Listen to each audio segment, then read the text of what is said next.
Bonjour à tous. J'espère que vous allez bien, vraiment bien. Je suis ravie de vous accueillir aujourd'hui dans mon cabinet virtuel, cet espace que nous avons créé ensemble pour parler en toute franchise de ce qui se passe réellement dans votre corps et dans votre tête. Vous savez, dans mon métier, je rencontre des hommes tous les jours. Des hommes forts, des hommes brillants, des pères de famille, des entrepreneurs. Et pourtant, quand la porte se ferme, il y a souvent ce même silence, ce même poids sur les épaules. On va parler d'un sujet qui touche au cœur même de la masculinité, mais qui reste encore trop souvent tabou, la gestion de l'éjaculation. L'envie, le besoin parfois désespéré de durer plus longtemps. Écoutez, je vais être très direct avec vous, si vous avez déjà ressenti cette frustration, cette peur de décevoir l'autre, parce que tout est allé trop vite, sachez que vous n'êtes absolument pas seul. Les statistiques sont claires, on estime qu'un homme sur 4, et certaines études disent même 1 sur 3, partagent exactement ce même souci. C'est immense. Mais la bonne nouvelle, c'est que ce n'est pas une fatalité. C'est juste un mécanisme physiologique et psychologique qu'il faut apprendre à régler un peu comme une horloge de précision. Dans cette vidéo, je vais partager avec vous 5 conseils, 5 piliers thérapeutiques que j'utilise en consultation pour vous aider à reprendre le contrôle. Ce ne sont pas des astuces de magazine, mais des méthodes basées sur la physiologie. Alors installez-vous confortablement, éteignez les distractions. Ce que nous allons voir aujourd'hui pourrait changer votre vision de votre propre corps. Et bien sûr, si vous voulez continuer à recevoir ces conseils, à avoir cet accès privilégié à une santé sexuelle expliquée simplement, pensez à vous abonner. C'est le meilleur moyen de ne rien rater. Bon, commençons par le commencement. La première chose que je dis souvent à mes patients, c'est que le contrôle le vrai commence bien avant la chambre à coucher. Il commence dans votre anatomie, plus précisément au niveau de votre périnée. Vous avez sûrement déjà entendu parler du périnée, n'est-ce pas ? Souvent on pense que c'est un sujet réservé aux femmes, après l'accouchement. Mais détrompez-vous, pour vous messieurs, c'est le centre de commande de l'éjaculation. Imaginez que c'est le frein à main de votre véhicule. Si vous ne savez pas où il est ni comment l'utiliser, vous allez forcément dévaler la pente. Alors mon premier conseil, je l'appelle « contrôler le contrôle ». Qu'est-ce que ça veut dire ? En fait, les muscles qui entourent votre vessie, votre prostate et les canaux qui transportent le sperme sont capables de 2 choses contradictoires. Ils peuvent fonctionner par réflexe, automatique, ou ils peuvent fonctionner par commande, volontaire. C'est exactement comme quand vous étiez enfant. Au début, faire pipi était un réflexe incontrôlable. Et puis petit à petit, votre cerveau a appris à dire au sphincter « Non, pas maintenant, on attend ». Vous avez appris à transformer un réflexe en une décision. Pour l'éjaculation, c'est le même principe, car ce sont les mêmes muscles. Le problème, c'est que beaucoup d'hommes ont oublié comment contrôler ces muscles spécifiquement dans un contexte d'excitation. Voici un exercice très concret que je vous propose. C'est un exercice de recalibrage que vous allez faire aux toilettes. Attention, écoutez bien les règles, car je ne veux pas que vous fassiez n'importe quoi avec votre vessie. La prochaine fois que vous irez uriner, faites-le assis. Soyez détendu. La première règle, c'est le lâcher-prise. Quand le jet commence, je veux que vous ne fassiez rien. Absolument rien. Ne poussez pas pour aller plus vite, ne retenez pas. Soyez totalement passif, comme si la zone de votre vessie était paralysée. Observez simplement la sensation de l'urine qui coule. C'est important pour apprendre à votre cerveau la sensation de relâchement total. Mais c'est la deuxième règle qui est cruciale, c'est là que le défi commence. Vers la fin de la miction, vous savez quand le jet de force s'arrête et que ça commence à faire du goutte à goutte. C'est à ce moment précis que votre corps a un réflexe naturel, celui de contracter un bon coup pour expulser les dernières gouttes. Vous voyez de quoi je parle ? Eh bien, votre mission c'est de dire « Stop ». Ne contractez pas. Laissez couler le goutte à goutte sans intervenir. Résistez à l'envie réflexe de serrer le périnée. Tenez le plus longtemps possible dans cet état de relâchement jusqu'à ce que vous sentiez qu'il n'y a vraiment plus rien à vider. Et seulement là, vous reprenez le contrôle pour finir. Pourquoi je vous demande de faire ça ? Franchement, ce n'est pas pour le plaisir de compliquer votre passage aux toilettes. C'est pour rééduquer votre système nerveux. En faisant cela, vous apprenez à dissocier l'envie d'expulser de l'action d'expulser. Vous dites à votre corps, même si tu as envie de te contracter par réflexe, c'est moi qui décide quand on le fait. C'est cette microseconde de maîtrise qui, plus tard, lors d'un rapport sexuel, vous permettra de ne pas céder au réflexe éjaculatoire immédiat. Cela nous amène tout naturellement à mon deuxième conseil. Si le premier concernait vos muscles, celui-ci concerne votre moteur principal, votre cerveau. Vous savez, on vit dans une société qui va à 1000 à l'heure. Et je remarque une chose fascinante chez mes patients qui souffrent d'éjaculation précoce. Ils ont souvent une vitesse mentale très élevée. Ce sont des hommes qui réfléchissent vite, qui agissent vite, qui vont droit au but. Leur cerveau est habitué à sprinter, pas à flâner. Le problème, c'est que cette habitude de vitesse, vous l'emmenez avec vous au lit. Votre cerveau ne sait pas comment rétrograder. Il ne sait pas prendre le temps de la balade sexuelle. Il voit la ligne d'arrivée et il fonce. Alors mon conseil ici est de ralentir votre vitesse mentale au quotidien, pas seulement pendant le sexe, mais dans votre vie de tous les jours. C'est de l'entraînement neurocognitif.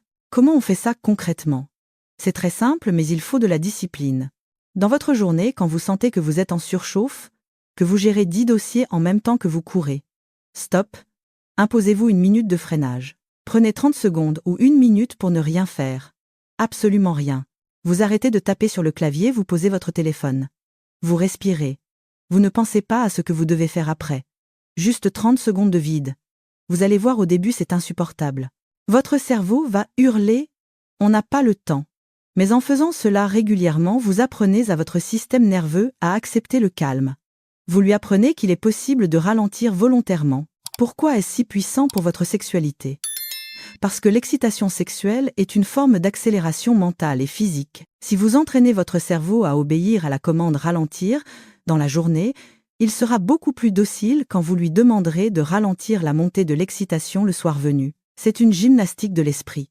Vous ne pouvez pas vivre à 200 km/h toute la journée et espérer rouler doucement à 30 km/h dès que vous entrez dans la chambre à coucher. Ça ne marche pas comme ça. Mais, dites-moi, est-ce qu'il vous est déjà arrivé d'essayer tout ça, de faire des exercices de respiration, de tenter de penser à autre chose, et que malgré tout, rien ne change? C'est frustrant, n'est-ce pas? Se sent défectueux. Et c'est là qu'intervient mon troisième conseil, qui peut être le plus important pour votre santé mentale: consulter et surtout reconsulter. Je vois trop d'hommes qui viennent me voir en me disant « Docteur, j'ai vu un médecin il y a 2 ans, il m'a donné une crème ou un comprimé, ça n'a pas marché, alors j'ai laissé tomber. Je me suis dit que j'étais un cas désespéré. » Écoutez-moi bien, vous n'êtes pas un cas désespéré.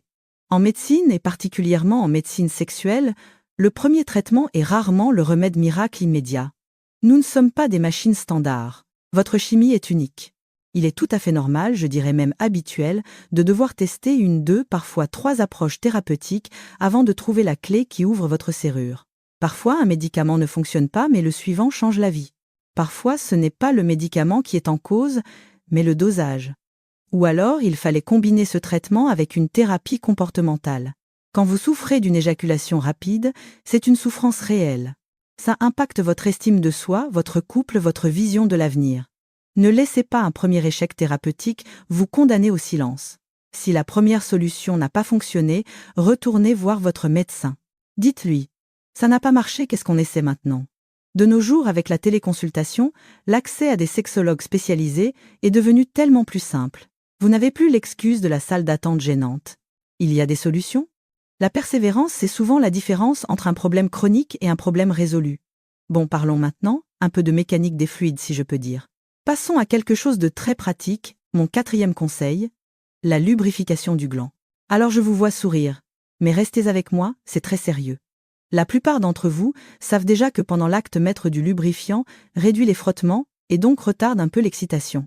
C'est logique, moins de friction égale moins de stimulation nerveuse directe. Mais je veux vous emmener plus loin. Je vous conseille de lubrifier votre gland en dehors des rapports sexuels. Oui, au quotidien. Pourquoi le gland est une muqueuse extrêmement sensible bardée de capteurs sensoriels? Si ces capteurs sont à vif, la moindre stimulation envoie un signal d'urgence au cerveau: éjaculation imminente. L'idée ici est d'apaiser ces capteurs, de les nourrir pour qu'ils soient moins réactifs. Je vous recommande d'utiliser des huiles naturelles. Oubliez les gels chimiques retardants qui anesthésient tout ou qui picotent, c'est souvent contre-productif car ça excite la zone par irritation. Non, optez pour du simple, du naturel, de l'huile de coco, de l'huile de jojoba ou même une petite goutte d'huile d'argan. Le rituel est simple: tous les jours après la douche, par exemple, matin ou soir, vous appliquez une petite goutte sur le gland. Vous massez doucement pour faire pénétrer. C'est tout. En faisant cela, vous créez une sorte de film protecteur, une hydratation profonde qui va modifier très subtilement la sensibilité de surface. De plus, psychologiquement, le fait de toucher cette zone dans un contexte de soins et non pas d'excitation sexuelle aide votre cerveau à banaliser les sensations venant du pénis. C'est comme si vous disiez à votre cerveau « Tu vois, On peut toucher cette zone sans que ce soit le feu d'artifice immédiat. À la longue, cela diminue ce qu'on appelle l'hypersensibilité cutanée.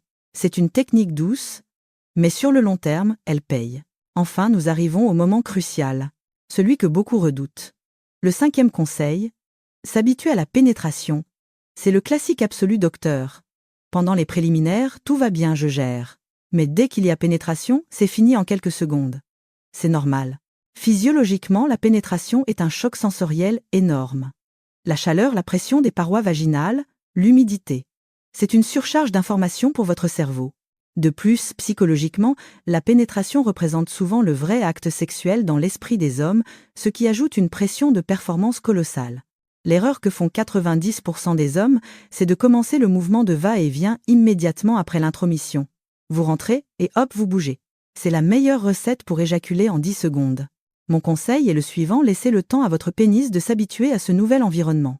Considérez la pénétration comme une immersion dans un bain très chaud. Si vous sautez et que vous vous agitez tout de suite, vous allez vous brûler. Si vous rentrez doucement et que vous ne bougez plus, votre corps s'habitue à la température. Concrètement, faites une pénétration très lente, millimètre par millimètre. Et une fois que vous y êtes, stop. Immobilisation totale. Attendez. Laissez passer 30 secondes, une minute peu. Être 2. Laissez votre gland s'acclimater à cette chaleur, à cette sensation d'enveloppement. Vous allez voir que le pic d'excitation du début va redescendre un peu. Votre cerveau va comprendre que cette sensation intense est gérable.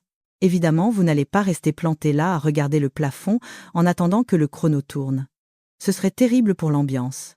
Profitez de cette immobilité pour embrasser votre partenaire, pour caresser son visage, pour murmurer des mots doux, pour vous connecter par le regard. Transformez cette pause technique en un moment de communion intense. C'est souvent dans ces moments d'immobilité que l'intimité est la plus forte. Et une fois que vous sentez que la pression est redescendue, que votre cœur bat un peu moins vite alors, et seulement alors, vous pouvez commencer à bouger doucement au début. Vous verrez que votre endurance sera décuplée parce que vous aurez passé le cap de l'alerte rouge sensorielle. Voilà. Nous avons parcouru ensemble ces 5 stratégies. Du contrôle musculaire à la gestion du mental, en passant par l'hydratation et la gestion de la pénétration. Je sais que cela fait beaucoup d'informations. Et je sais aussi que changer des habitudes sexuelles ancrées depuis des années demande du temps et de la bienveillance envers soi-même. Ne vous mettez pas la pression pour réussir tout ça dès ce soir. Choisissez un conseil, essayez-le, appropriez-le-vous. La sexualité n'est pas une performance, c'est un langage. Et comme toute langue, ça s'apprend, ça se perfectionne. J'aimerais beaucoup avoir votre retour. Dites-moi en commentaire, lequel de ces conseils vous semble le plus surprenant ou peut-être avez-vous vos propres techniques qui ont fonctionné pour vous. Partagez-les, car votre expérience peut aider d'autres hommes qui lisent les commentaires et qui cherchent des solutions. N'oubliez pas de liker cette vidéo si elle vous a été utile, cela m'aide à faire passer ce message de santé positive au plus grand nombre. Prenez grand soin de vous, soyez patient avec votre corps, et je vous dis à très bientôt pour une nouvelle vidéo. Au revoir.